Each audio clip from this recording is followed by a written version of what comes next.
Aí agora de manhã, Malu Gaspar traz mais alguns extras e questionamentos que não é certa embasada e traz um bom debate sobre a questão da delação.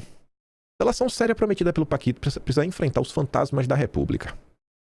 O espanto causado pela extensão dos tentáculos e da ousadia do Paquito e sua disfarçatez com dinheiro alheio fizeram muita gente repetir uma pergunta que vem à tona. Toda vez que um grande escândalo se abate sobre Brasília, mais profundo que o de antes, não aprendemos nada com o caso anterior?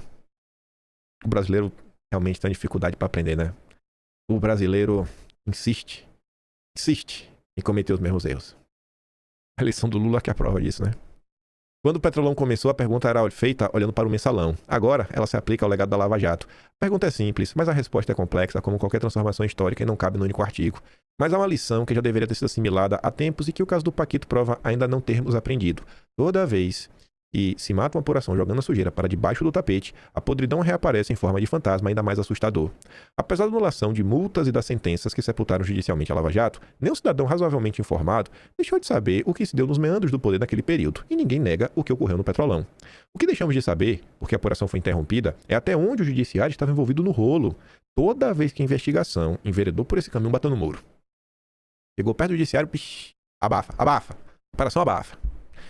Em setembro de 2019, o grupo de trabalho que atuava no gabinete da Raquel Dodge pediu demissão, em protesto contra a decisão de não investigar o Toffoli. Ele havia sido citado em 2 delações, a do Marcelo Odebrecht, que se referia a ele como amigo do amigo de meu pai, e de Léo Pinheiro do AS, quem disse ter feito uma reforma na casa de Toffoli e ainda ter dado 1 milhão para o irmão dele comprar a renúncia de um político em Marília. A Vaza Jato já estava na praça, com grande repercussão desde 2019, assim como um pedido de suspeição de Moro. Mas o ex-juiz de Curitiba só foi considerado suspeito pelo Supremo em março de 2021, alguns meses depois, que via à tona a delação do presidente da FEComércio, Orlando Diniz, que afirmava manter vários advogados ligados a juízes e ministros de cortes superiores em sua folha de pagamento. Parece até com o Paquito, né? Contratação de advogados ligados a juízes de cortes superiores. Desde então, o Judiciário, mais especificamente o Supremo, se envolveu cada vez mais na política, tendo como pano de fundo a festa das emendas parlamentares e o oba-oba dos eventos de lobby mundo afora, disfarçados de discussão jurídica de alto nível. Aí que vem a safadeza. O avanço desse movimento do Judiciário acabou sendo ofuscado, primeiro pelo fique em casa e depois pelo golpismo insistente de Bolsonaro. Cara, essa gente é muito desonesta. A imprensa sabia de tudo que estava acontecendo. Bolsonaro era a pessoa que estava tentando jogar luz nessa podridão. Aí a imprensa me vem com papo de golpismo. Vai tomar banho. Tá de brincadeira, viu? Mas o fantasma não desapareceu, ficou apenas escondido no canto esperando de ressurgir. Tudo que foi denunciado, gente, por Bolsonaro, no governo Bolsonaro, um monte de tramóia, mesmo depois. E essa gente aí passando pano em tudo. Não, golpismo, a democracia tá em risco. Gente safada.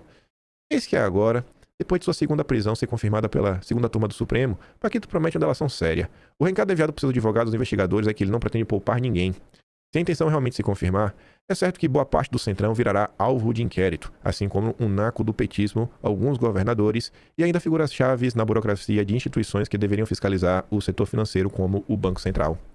A esta altura, porém, isso é o mínimo, até porque muita coisa que o Paquito poderia contar já está no material apreendido pela PF em celulares e computadores, e nos relatórios de inteligência financeira produzidos pelo COAF. O que nenhum policial federal, procurador da República, minimamente competente poderá deixar de perguntar ao dono do Master é o que de fato ele pretendia comprar ao desembolsar 35 milhões por uma fatia do Taiaiá. Pergunta boa mesmo, né? Por que tu quis comprar? Por que tu pagou 35? Vale 35 mesmo? Comprou, pai. Tem um extra aí. Qual o verdadeiro escopo do contrato em 30 milhões? Explicar, né? Cara, como é que se dê esse contrato aí? Que é fora de prumo, né? Tá estranho, né? Ou ainda, o que é que ele queria saber? Se Dom Pedro III conseguiu bloquear no dia que ele foi preso. O que tu queria saber, hein? Ele bloquear o quê? Bloquear o quê? Hein? Conta aí. A polícia realmente tinha que dar um aperto, né? As respostas a essas questões definirão se a delação será para valer ou se de novo aceitaremos que se enfim os esqueletos em algum esconderijo apenas para vê-los reencarnar em novo escândalo no futuro não muito distante. Ontem eu tava passando pelo Twitter e eu vi essa postagem aqui do Danilo Tomás. Eu gosto do Danilo, cara de esquerda. Ele sempre me coloca pra pensar. E essas duas linhas me botou a pensar bastante. A esquerda não entendeu o que está para acontecer em 2026. Não é uma vitória ou uma derrota eleitoral, é o fim de 1979. É o que tá falando. Não é, a gente vai vencer na eleição, a gente vai perder a eleição. Cara, não é sobre eleição. É o fim de 79, é o fim de uma era. Pessoal, vocês sabem o que aconteceu?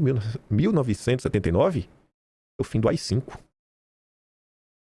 Nós estamos vivendo o AI-6 e o AI-7. O AI-7 foi uma decisão do Gilmar em torno do impeachment, mas o AI-6 é o enquete das fake news. E gerou esse monstro ditatorial do país. Em 79, a anistia é 79. Finalmente. Foi o início do que viria a ser, né, a nova república. É um marco no fim. Estamos diante do marco de uma das fases da república. 79 marca o fim, basicamente, mesmo assim. Porque disso daí em diante parte para redemocratização, reabertura e tudo mais. Ninguém aguenta mais, velho. Ninguém aguenta mais esse autoritarismo que dominou o Brasil. Esse é o Brasil de 1979. Realmente as coisas no Brasil são cíclicas. E tem um cheirinho mesmo, 79.